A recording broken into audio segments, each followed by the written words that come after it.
Hello दोस्तों आज की वीडियो में आपका स्वागत है। दोस्तों इस वीडियो के अंदर हम आपको 19 दिसंबर की सेकंड शिफ्ट करवाने वाले हैं, जो भी दिल्ली पुलिस कांस्टेबल के अंदर आए थे क्वेश्चन। ठीक है दोस्तों, ये वीडियो आपके लिए एमटीएस के लिए बहुत इंपॉर्टेंट है और आपका जीडी के लिए बहुत इंपॉर्टेंट है, क्योंकि पेपर का पैटर्न एडीक्यूटी करवा रहा है। ठीक है, तो आप पहले प्रीवियस ईयर को फोकस करिए, उसके बाद देन न्यू क्वेश्चन पे जाइए। ठीक है, चलिए अपन वीडियो को शुरू करते हैं। इसमें बोला गया है एक कपड़े का अंकित मूल्य 1000 है, उसको 20% और 30% का डिस्काउंट पर बेचा जा रहा है। ठीक है, तो ये अपना क्या हो गया, एस ये अपना हो गया एमआरपी। एमआरपी यहाँ लिखना है। अपन का क्रम क्या होता है, सीपी, एमआरपी, एसपी। ठीक है, अपन को इस तरह से लिखना होता है ये, जब भी अपन को ये चीजें दी हुई रहती है। अब इसमें बोला है 20% और 30% की क्रमिक डिस्काउंट दे रहा है, तो अपन 100 में से देंगे, पहले हुआ 80, इंटू में 30% पे डिस्काउंट देंगे तो 70 हो गया। अब ये डबल जीरो से ये डबल जीरो कैंसिल हो गया, ये जीरो से ये जीरो, तो नीचे वाले 4 जीरो से ऊपर वाले कैंसिल हो गए, तो 8 सत्ते कितना हो गया, 56। तो 560 में आप बेच देंगे उसको, आपका राइट आंसर आ जाएगा। चलिए ये वाला क्वेश्चन देखते हैं। इसमें बोला गया है 25 सेंटीमीटर त्रिज्या वाले एक वृत्त की जीवा, एक जीवा केंद्र से 14 सेंटीमीटर दूर है, तो जीवा की लंबाई बतानी है। इसको अपन कैसे करेंगे, सबसे पहले एक वृत्त बना लेते हैं। वृत्त के बाद यहाँ पे अपन एक जीवा डाल देते हैं। ठीक है, अब ये त्रिज्या यहाँ से यहाँ तक की त्रिज्या आपकी कितनी है, 25 सेंटीमीटर, और जो ये हाइट है अपनी, ये 14 सेंटीमीटर दूर है केंद्र से। ठीक है, इसको मान लेते हैं अपन ए। तो अब इसमें लगाएंगे कर्ण स्क्वायर बराबर लंब स्क्वायर प्लस आधार स्क्वायर। ठीक है, आप लगाएंगे तो इसमें क्या होगा, 625 बराबर में 196 प्लस ए स्क्वायर। अब 196 इधर जाएगा आपका, तो ये इसमें से माइनस हो जाएगा 625 में, तो कितना आ जाएगा आपका, इसका आएगा 9 6 15, 9 10 11 12 2 और इधर 4, तो आपका ये ए स्क्वायर का मान निकल कर आ गया। तो ए का मान रूट में आ जाएगा आपका 429, और आंसर आपका 41 जो है लगभग में, ये साइन बना हुआ है लगभग का। ठीक है, तो अब रूट 429 कितना होगा आपका, रूट 429, तो ये आपका हो जाएगा 20। तो ए का मान होगा 20 पॉइंट में कुछ। ठीक है, अब इसके अंदर ए का मान आधा ए ये है, तो पूरा ए होगा तब जाके जीवा बनेगी, तो इसमें डबल, इसमें अपन 2 का मल्टीप्लाई करेंगे, 2 एकन 2। ठीक है, 7 दूनी 14, ये आपका 2 दूनी 4, तो आपका 41.42, ये आपका राइट आंसर है। ठीक है, चलिए नेक्स्ट क्वेश्चन देखते हैं अब अपन। इसके अंदर बोला गया है एक आदमी ने एक बैग में 1000 रुपये में खरीदा है, मतलब एक बैग 1000 में खरीदा है, उसे 1100 में बेच दिया है। तो ये अपन ने 1000 में खरीदा है, इसको बेच दिया अपन ने 1100 में, तो डबल जीरो से डबल जीरो कैंसिल हो गया, कितना, 1/10 इंटू में 100, तो आपका प्रॉफिट हो गया 10%। ठीक है, उसमें प्रॉफिट पूछा गया था। नेक्स्ट क्वेश्चन है आपका, एक आदमी 100 रुपये में 7 पेन और पेंसिल खरीदता है, अगर एक पेंसिल की कीमत पेन की कीमत से 2 ज्यादा है। ठीक है, तो पेंसिल की कीमत ज्यादा है पेन से, पेन की मान लेंगे एक्स, पेंसिल की मान लेंगे x+2, ये इसकी प्राइस है। ठीक है, तो अब वो क्या खरीद रहा है, ये तो आपकी पेंसिल हो गई, इसको यहाँ लिख देता हूँ। 5 तो पेंसिल खरीद रहा है, 7 पेन खरीद रहा है। ठीक है, तो 100 में खरीद रहा है, तो क्या होगा, अपन पेन खरीद रहा है, कितने खरीद रहा है पेन, 7 पेन, तो 7x प्लस पेंसिल खरीद रहा है 5, तो 5x+2 बराबर में 100। ठीक है, 7x में प्लस 5x में प्लस 5 दूनी 10 में इंटू में बराबर में 100 आ जाएगा। अब 7 5 कितना, 7 3 10 2 12, x बराबर में 10 इधर जाएगा तो माइनस का हो जाएगा। ठीक है, तो इसका आंसर आ जाएगा पॉइंट में। ठीक है, चलिए नेक्स्ट क्वेश्चन देखते हैं अपन। चावल की कीमत 30% बढ़ गई, एक परिवार को अपनी खपत कितने प्रतिशत कम करनी चाहिए ताकि खर्च अपरिवर्तित रहे, वही रहे। ठीक है, तो 30% बढ़ रही है, तो ये क्या हो रहा है, 100 में से 130 हो रहा है। ठीक है, ये जीरो से ये जीरो कैंसिल हो गया, तो 10 से कितना हो गया, 13 हो गया। ठीक है, 10 से 13 हो गया आपका प्राइस। अब आपको खर्च वही रखना है, तो 13 को उल्टा करेंगे 10, इसका डिफरेंस निकालेंगे 3/13 इंटू में 100 कर देंगे, तो इसका आंसर आपका निकल के आ जाएगा 23.1। ठीक है, 13 दूनी 26 हो गया, देखिए आपका आंसर 23.1 आ जाएगा। इस क्वेश्चन में दे रखा है अपन को एक समद्विबाहु त्रिभुज का परिमाप 120 सेंटीमीटर है। आधार हर बराबर भुजा की लंबाई का 3/2 है, 2 गुना है, तो आधार की अपन को अनुमानित लंबाई बतानी है। तो इसमें क्या दे रखा है अपन को, सबसे पहले एक समद्विबाहु त्रिभुज बनाना है अपन को। ठीक है, इसको अपन को मार्किंग करनी है ABC। ठीक है, इसके बाद बोला है आधार, जो आधार क्या है, ये आधार आपका B है। ठीक है, आधार हर बराबर भुजा की लंबाई, ए और सी आपकी इक्वल है समद्विबाहु त्रिभुज है इसलिए। ठीक है, तो हर बराबर भुजा की लंबाई का, तो एक ए लंबाई का 3/2 गुना है। ठीक है, तो आपका क्या हो जाएगा, बी अपॉन में ए बराबर में 3/2। ठीक है, तो ए कितना हो गया, ए बी और सी। ठीक है, ए का मान 2 है, बी का मान 3 है, सी का मान 2 है, क्योंकि ए और सी इक्वल है। ठीक है, अब बोला है आधार की अनुमानित लंबाई बतानी है, तो इसके अंदर अपन एक्स मान लेते हैं। अब इनको तीनों को प्लस करेंगे तो कितना आ गया अपना, 7x बराबर में 120 के त्रिभुज का परिमाप। ठीक है, x बराबर में 120/7। अब अपन को क्या निकालना है, आधार की अनुमानित लंबाई। तो आधार कितना है, b, तो b से आपको मल्टीप्लाई करना पड़ेगा 3। 12 तिया कितना हो गया आपका, 36। अब 7 से अपन इसको कैंसिल करेंगे, 7×5 35 और कितना बचा, 10, एक बार गया तो कितना आ गया, 51.43 सेंटीमीटर आपका आंसर। ठीक है, नेक्स्ट क्वेश्चन देखते हैं। ए एक काम 6 दिन में पूरा कर सकता है। ठीक है, बी उससे 9 दिन में पूरा कर सकता है, सी उसे 18 दिनों में कर सकता है। उन्हें मिलकर काम पूरा करने में कितना समय लगेगा। इनका सबका अपन एलसीएम ले लेंगे, कितना आएगा, 18। 6 से करेंगे, 6×3 = 18, 9×2 = 18, 18 से एक बार। ठीक है, तो आपका कितना आ गया, 3, 2 और 1, ये इफिशियंसी आ गया। अब इसने बोला उन्हें मिलकर पूरा करने में, तो 3, 2, 5 और एक 6, 18 टोटल है, अपॉन में 6 आ गया, तो कितना आ गया आंसर, 3 दिन लगेंगे उसको। ठीक है, इसके बाद नेक्स्ट क्वेश्चन है। ए उस काम को 20 दिन में, बी 30 दिन में, सी 60 दिन में कर सकता है। ए की इफिशियंसी, ए कर रहा है 20 दिन में और बी कर रहा है अपना 30 दिन में, सी कर रहा है 60 दिन में। अब इनका सबसे पहले एलसीएम ले लेते हैं। ठीक है, अब इसका एलसीएम अपन ले लेते हैं 60। तो इसमें 20 से 60 में डिवाइड करेंगे तो 3 बार, 30 से 2 बार और 60 से 1 बार। ठीक है, अगर ए अकेले 4 दिन काम करता है, तो ए 3 कर रहा है अभी। ए की इफिशियंसी क्या है, 3 है, और कितने दिन करवाना है, 4 दिन, तो 4×3 = 12 हो गया काम। फिर बी और सी उसे पूरा करता है, तो बी और सी 2 + 1 कितना हुआ, 3। तो बी और सी को कितने दिन लगेंगे, एक्स दिन लगेंगे। ठीक है, अब इसके अंदर क्या होगा, 3x बराबर में 60 - 12, 8, 9, 10 आपका 2, 4, तो आपका आंसर कितना आ जाएगा, 3 से एक बार 6 बार, तो 16×3 = 48। ठीक है, आपका आंसर आ गया 16 दिन। ठीक है, नेक्स्ट क्वेश्चन देखते हैं अपन।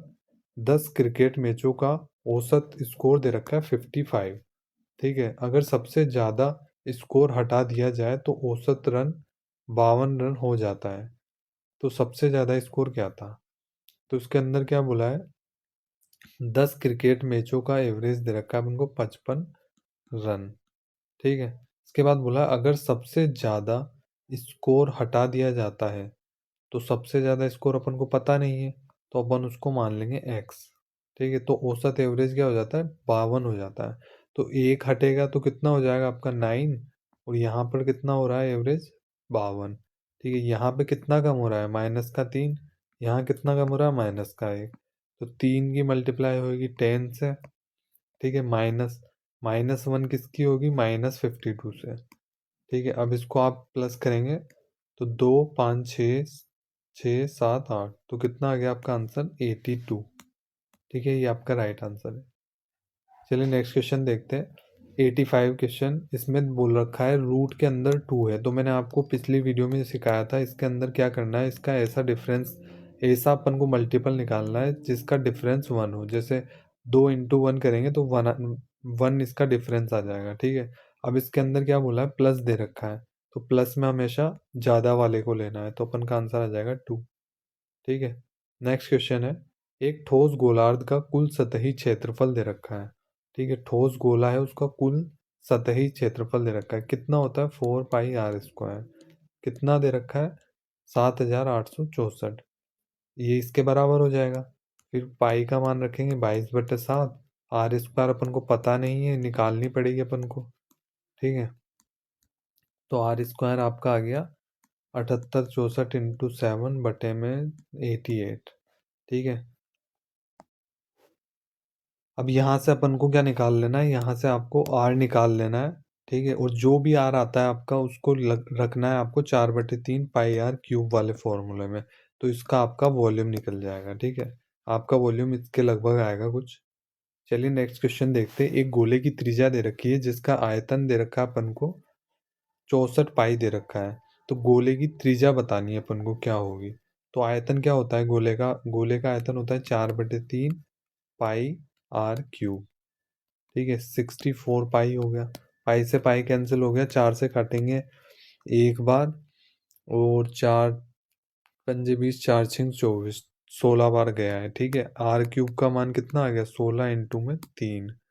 ठीक है, इसके बाद क्या दे रखा है अपन को, आंसर निकालना है पॉइंट में। ठीक है, और अभी आपका जो आर क्यूब है ये पॉइंट में ही आने वाला है। इसको 2 × 2 × 2, 2×2 = 4, 2×8, 8×2 = 16, इंटू में 3। ठीक है, अब या तो आप इसको ऐसे कर सकते हैं, जैसे आर क्यूब बराबर में डायरेक्ट 16×3 = 48 लिख सकते हैं। ठीक है, अब जैसे ये 3 है, यहाँ पर 4 के लगभग आ रहा है आपका। ठीक है, तो अब 4×4 × 4 तो कितना हो गया, 4×4 = 16, 16×4 = 64। तो ये आपका कुछ ज़्यादा हो जाएगा, तो जैसे आप 3.5 करेंगे तो आपका 48 के लगभग आएगा। ठीक है, तो आपका ऑप्शन से करना है ये वाला क्वेश्चन यहाँ पे, क्योंकि डायरेक्ट नहीं निकल पाएगा क्यूब। ठीक है, इस क्वेश्चन में क्या करना है अपन को, एम एन और के का रेशियो निकालना है। ठीक है, अब इसमें एम एन का दे रखा है 10:15, एन के का दे रखा है 3:6। तो इसमें सिमिलर क्या है, इसका आपका एन सिमिलर है। ठीक है, तो अब एन को अपन इक्वल कर लेते हैं। एन यहाँ पर 15 है, यहाँ पर 3 है, तो इसकी मल्टीप्लाई 5 से कर देते हैं।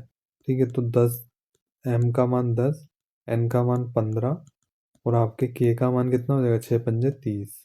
ठीक है, अब 5 से आप इसको डिवाइड करेंगे, 5×2 = 10, 5×3 = 15, 5×6 = 30। तो आपका आंसर आ जाएगा 2:3:6। ठीक है, इसके बाद नेक्स्ट क्वेश्चन है। एक फाइनेंसर अपनी पूंजी का 3/8 भाग 5% पर, 1/4 भाग 8% पर, शेष राशि एक वर्ष के लिए 12% साधारण ब्याज पर निवेश करता है। तो उसकी कुल वार्षिक ब्याज आय 1340 हो जाती है। तो कुल आय निकालने अपन को, पूंजी का हिस्सा टोटल वाला। ठीक है, इसको अपन कैसे करेंगे, सबसे पहले बोला है 3/8 भाग पर, और सेकंड बोला है 1/4 भाग पर। ठीक है, तो अपन इन दोनों का जो नीचे वाली टर्म है इनका एलसीएम ले लेते हैं। ठीक है, अब एलसीएम आएगा इनका, कितना आएगा एलसीएम, 8 आएगा। ठीक है, 8 से 8 एक बार गया, 3 बचा इधर वाली साइड, इधर 4 से 2 बार, तो 2 × 1 2।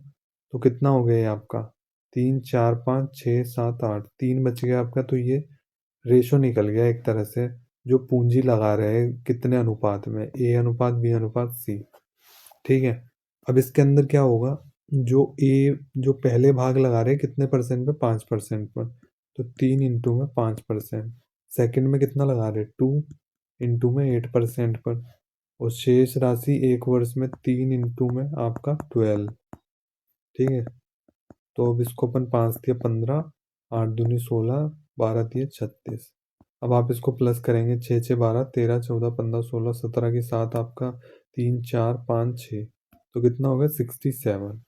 ठीक है, अब 67% आपके किसके बराबर हो जाएगा, 1340 के। ठीक है, तो 1340 अपॉन में 67 इंटू में 100। ठीक है, अब आप इसको 2 से डिवाइड करेंगे, चल जाएगा, 67 × 2 करेंगे तो 134 हो जाएगा। तो आपका आंसर आ जाएगा 2000। अब आपको क्या करना है, आपका आंसर 2000 निकल कर आया। अब 2000 को कुल निवेशित पूंजी क्या है, तो अपन की कुल कितना था, एलसीएम 8 आ रहा था, तो अपन को 2000 का मल्टीप्लाई 8 से करेंगे तो अपना आंसर आ जाएगा 16000। ठीक है, इसका आंसर राइट है 16000। इसके बाद नेक्स्ट है अपना, एक फाइटर जेट 4 घंटे में 2800 किलोमीटर की दूरी तय करता है। एक कमर्शियल एयरलाइन की जेट स्पीड से 65% कम है, मतलब उसकी स्पीड दूसरे वाले से 65% कम है। तो एयरलाइन 3 घंटे में कितनी दूरी तय करेगा। ठीक है, अपन को एक फाइटर जेट का वो निकालते हैं पहले, स्पीड।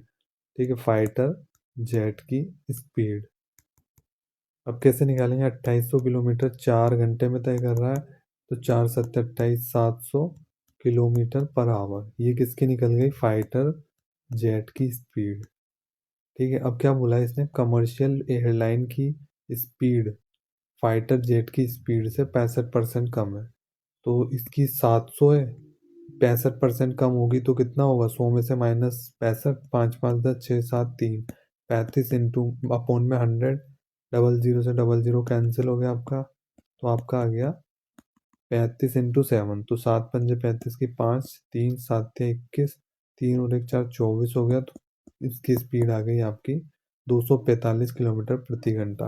अब इसने बोला है एयरलाइन 3 घंटे में कितनी दूरी तय करेगी। तो क्या होता है, चाल बराबर दूरी बटे समय। ठीक है, अपन के पास स्पीड नई वाली निकल गई 245, 245 को 3 से मल्टीप्लाई कर देंगे तो आपका राइट आंसर आ जाएगा 5 तिया 15, 4 तिया 12 13, 3 दूनी 6 और 1 7।